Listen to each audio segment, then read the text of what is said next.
Selamat malam, salam sejahtera untuk kita semuanya. Topik yang akan saya bawakan mengenai peningkatan efisiensi dan efektivitas melalui interoperabilitas perpustakaan digital. Ini kira-kira poin yang akan saya coba paparkan. Pak John tadi bilang nggak boleh 20 menit. Sekarang dia udah berani memerintah saya gitu. Sudah kolega.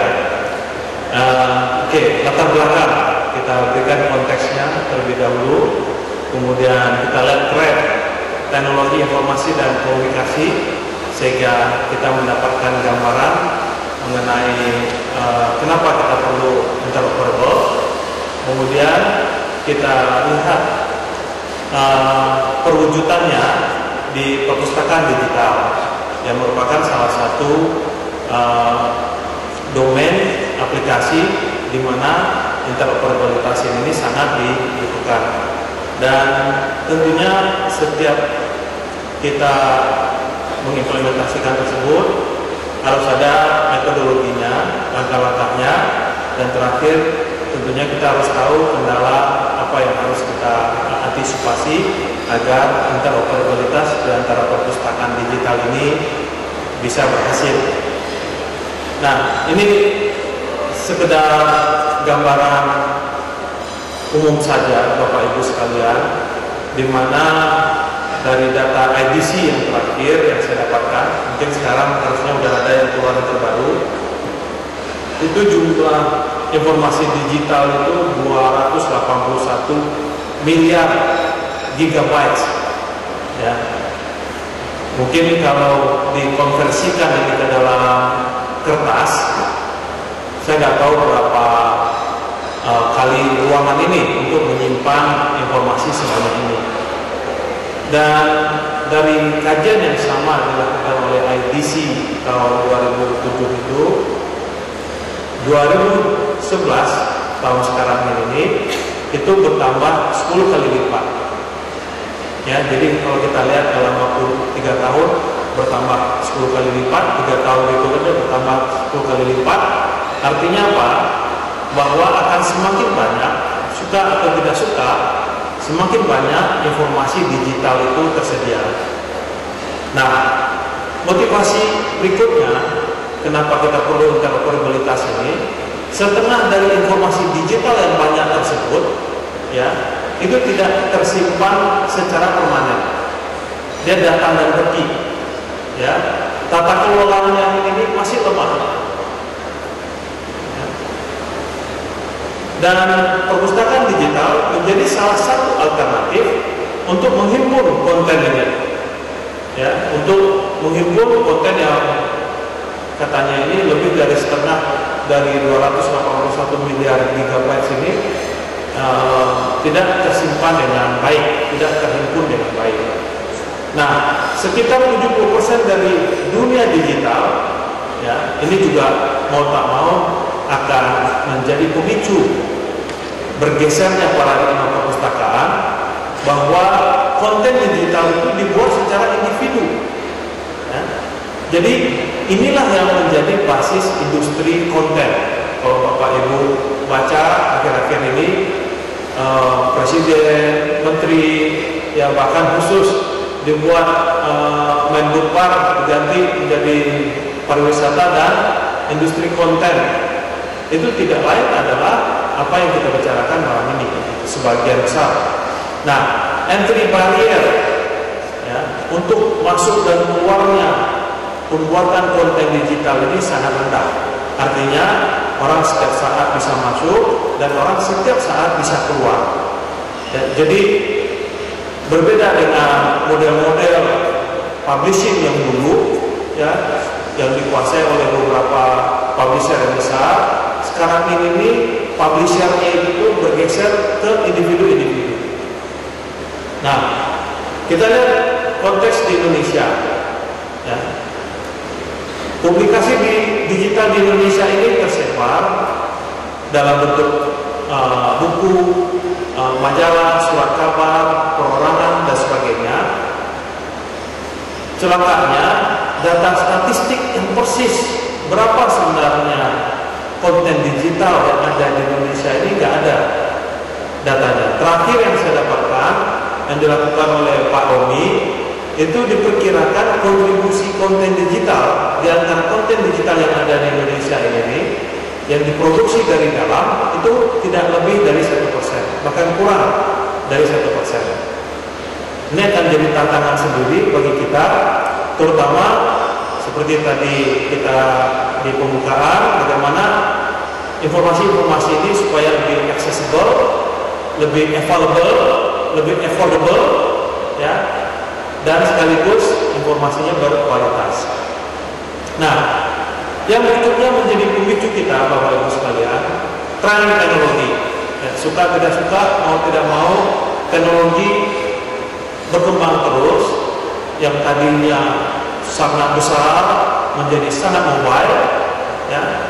Dan kita lihat di sini hasil kajian dari Gartner tahun 2011 itu ada 10 tren teknologi, antara lain yang saya highlight di sini mobile computing, ya, cloud computing, kemudian storage plus memory, ya, ubiquitous computing dan seterusnya.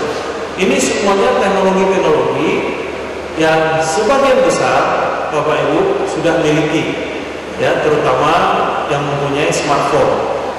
Nah, kita lihat kira-kira spektrum tren teknologi ini dari yang mainframe sampai yang mobile sampai saat ini di Indonesia ada. Artinya berbagai macam teknologi untuk mengakses, menyimpan dan segala macam kita masih miliki. Tetapi trennya itu kalau kita lihat bergeser ke bawah sini, dia semakin mobile. Ini yang kita sebut dengan konvergensi. Ya, jadi konvergen antara komputer yang tadinya sendiri, kemudian alat komunikasi telepon sendiri, broadcast televisi sendiri, sekarang jadi satu alatnya. Ya. Nah, tentunya kita harus merespon ini, terutama perpustakaan yang menghimpun informasi digital, di mana tidak lagi informasi itu tuh dibangun dalam sistem yang silo namanya, atau sendiri-sendiri, tapi dia udah konvergensi. Nah, apa akibatnya kepada perpustakaan? Semakin banyak koleksi perpustakaan tersedia dalam bentuk digital, ya pasti. Kemudian yang kedua, semakin dituntut layanan-layanan perpustakaan berorientasi ke pengguna. Tetapi di sini ke penggunanya bukan lagi semata-mata pengguna datang ke perpustakaan, tetapi si pengguna itu dia bisa searching, browsing, referencing, ya, dalam waktu di mana saja, kapan saja, dan oleh siapa saja. Nah, ini mau tak mau kita harus merespon perubahan-perubahan tersebut. Nah, kemudian yang ketiga, sistem perpustakaan semakin heterogen. Jadi teknologi ini bukan mendorong kita menjadi homogen, tetapi dia menjadi semakin heterogen. Nah, karena dibangun oleh platform, protokol, format yang berbeda-beda. Ya, tidak ada single system. Ya, kalau ada single system, uniform, sama semua, ya akan mati bisnis yang lain. Nah, oleh karena itu sudah nature-nya bahwa teknologi ini akan heterogen. Nah, tetapi pada saat yang bersamaan keheterogenan ini bisa mereka berkomunikasi satu sama lain. Ini yang kita sebut dengan dia terdisindustri, tapi pada saat yang bersamaan dia terintegrasi. Nah, ini yang sebenarnya menjadi yang perlu kita garis bawahi, ya, landasan yang memungkinkan itu bisa terwujud adanya interoperability. Nah, yang terakhir dampaknya kontributor koleksi perpustakaan digital ini bukan lagi publisher saja, ya, atau sekolah saja, tapi sudah hampir menyebar ke seluruh komponen masyarakat, individu, komunitas, organisasi, dan sebagainya. Nah, kenapa kita perlu interoperabilitas di dalam sistem perpustakaan?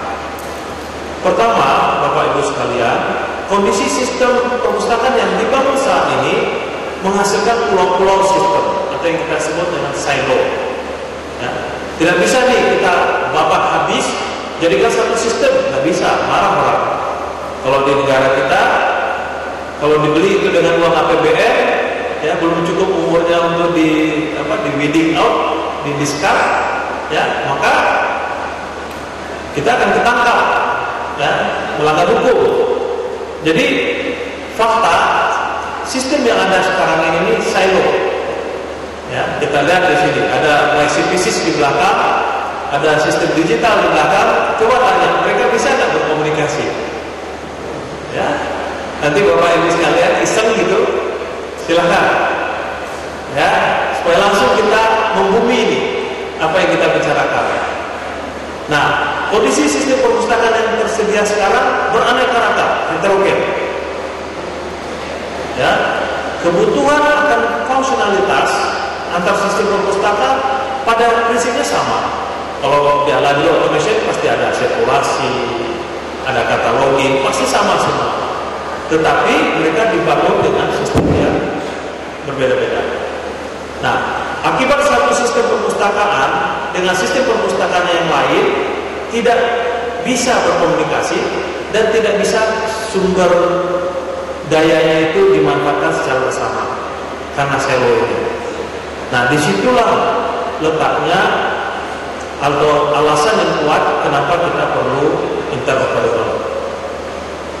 Nah, mungkin sekilas apa yang dimaksud dengan interoperable ini sudah ada standarnya lah, dari IEEE, dari ISO dan sebagainya. Yang penting kita lihat di poin terakhir, intinya interoperabilitas ini menyebabkan dua atau lebih sistem bisa sharing sumber dayanya. Nah, sumber dayanya ini nanti tidak hanya terbatas kepada kontennya, tapi juga nanti kepada aplikasinya, kepada hardware-nya, kepada jaringannya, kepada policy-nya dan sebagainya. Nanti ada di bagian akhir dari presentasi saya. Nah, manfaatnya ya, tadi masalah yang kita hadapi, kalau itu kita selesaikan, ya, pastilah kita mudah melakukan tukar-menukar data koleksi tanpa harus merubah koleksi kita. Jadi pada saat yang bersamaan Bapak Ibu punya koleksi yang otonom, tapi pada saat yang bersamaan otonomi ini bisa kita sharing dengan yang lain. Tidak seperti yang selama ini berlangsung, kita otonom, dunia kita hanya di situ saja, orang yang datang ke kita, kalau orang nggak datang, ya itu salah orangnya. Gitu. Nah, paradigma ini harus kita ubah. Ya.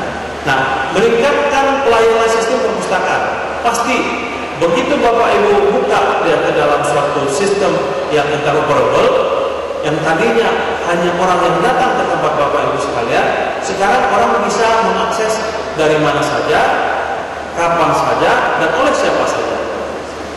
Ya. Tentunya di situ efisiensi akan meningkat, efektivitas akan meningkat, produktivitas akan meningkat, secara keseluruhan kinerja perpustakaan akan meningkat.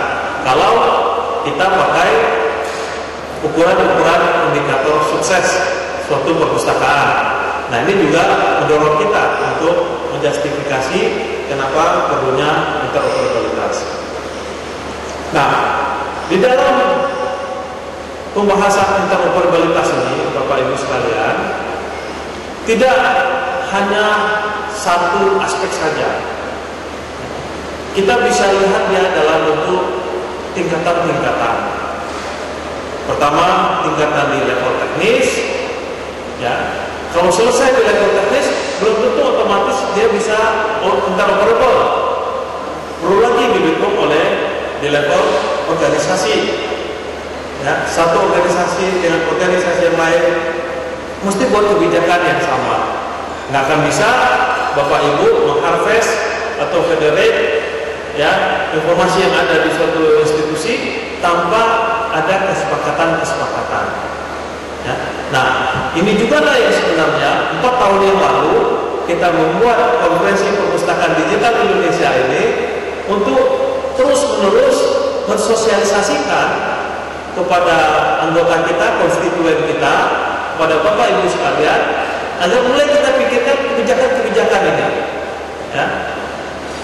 Dan nanti bukan hanya di lingkungan perpustakaan, tetapi udah interface dia ke yang lain-lain. Nah, yang terakhir tentunya di level semantik interoperable, di mana di sini kita mengharapkan informasi itu yang bisa berasal dari berbagai macam sumber. Nah, ini ada beberapa prinsip Bapak Ibu sekalian yang pada dasarnya sebenarnya prinsip-prinsip ini kalau kita terapkan, ya, kinerja perpustakaan tadi otomatis bisa kita tingkatkan. Dan prinsip-prinsip ini pun sebenarnya sejalan dengan apa yang menjadi visi misi Kemendiknas dan visi misi perpustakaan nasional. Ya, accessibility, multilingualism, security, privacy, open standard, ya, kemudian open source software. Tidak harus semuanya pakai open source, tapi dia assess the benefit of open source software. Kemudian multilateral solution. Ini prinsip-prinsip yang saya pikir nanti mungkin secara teknis harus kita perhatikan. Nah, ini kira-kira Bapak Ibu sekalian algoritmanya, ya, alur pikirnya. Mungkin nggak begitu dibaca, tetapi kira-kira seperti ini. Yang sebelah kiri saya, sebelah kiri Bapak Ibu sekalian, itu kondisi sekarang. Ada museum, ada perpustakaan, ada National Archive, ada cultural expert individu dan sebagainya. Mereka punya data, mereka punya proses, mereka punya jaringan, mereka punya orang-orang yang terlibat di dalamnya dan seterusnya. Sendiri-sendiri. Ya. Nah, waktu kita mulai melakukan interoperable, ini bisa kita lakukan secara bertahap. Yang paling gampang kita interoperablekan datanya dulu. Ini yang di tengah. Jadi semua datanya, formatnya berbeda-beda, ya, itu kita interoperablekan ke dalam suatu sistem, ya, sehingga yang tadinya datanya kita pencar-pencar, Bapak Ibu sekalian, itu bisa sekarang diakses melalui suatu virtual location. Ya. Nah, sehingga kita mengharapkan interoperability-nya tadi secara teknis, secara organisasional, secara semantik itu bisa berbentuk seperti ini, ya, virtual. Nah, lebih konkretnya lagi, kalau ini diterapkan di perpustakaan, kira-kira bentuknya seperti ini nanti Bapak Ibu sekalian. Ya, jadi ada perpustakaan nasional, perpustakaan perguruan tinggi, perpustakaan daerah, bahkan ada komunitas yang di bawah, ada LSM, ada sebagainya. Ya. Kalau sekarang istilahnya itu tuh berada di awan, cloud, ya. Semuanya bisa diakses melalui awan. Ya. Nah, ini sangat memungkinkan kalau kita tadi secara bertahap mengintegrasikannya atau menginteroperabilitasnya melalui komponen-komponen yang saya sampaikan tadi. Nah, ini sudah dilakukan oleh Perpustakaan Nasional. Mungkin semua kita tahu, ini langkah awal. Ya, kita harapkan tadi yang sudah disampaikan oleh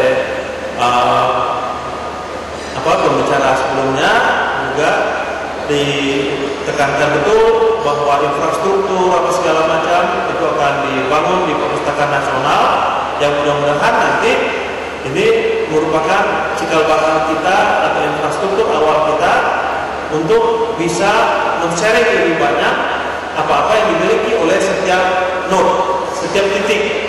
Nah, tentunya di sini setiap titik ini daerah-daerah dipacu untuk memperbanyak konten-konten digitalnya tadi. Kalau tidak, infrastruktur yang mahal seperti ini akan membazir. Ya. Nah, sehingga Bapak Ibu sekalian, kita sebenarnya sekarang ini sudah sangat memungkinkan, Ya, bahkan kalau di Kemendiknas itu ada namanya rumah belajar, itu bisa mulai sedang dikembangkan sekarang, bisa diakses oleh berbagai macam bentuk teknologi.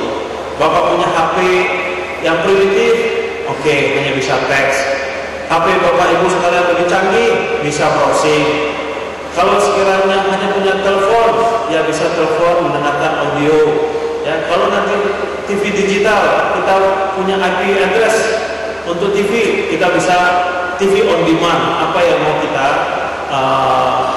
akses atau mau kita tonton dan sebagainya. Tetapi secara virtual itu semuanya terhimpun dari berbagai macam sumber. Jadi ini arsitektur yang akan kita miliki nantinya di dalam sistem perpustakaan digital yang interoperable. Nah, kebetulan arsitektur ini sudah kita publikasikan, ya. Jadi kalau istilahnya copyrightnya sudah kita miliki, gitu. Dan yang di bawah sekali data layer ini bisa berasal dari berbagai macam institusi dan sifatnya heterogen. Nah, interoperability tidak akan mungkin bisa kalau kita tidak kembali kepada standar. Standar ini tinggal kita copy dari yang sudah ada. Ada yang namanya untuk standar for electronic resources, semua kita tahu, salah satunya itu WCORE yang biasa kita pakai. Kemudian untuk protokol kita bisa pakai OAI PMH atau Z39.50. Ya. Nah, artinya apa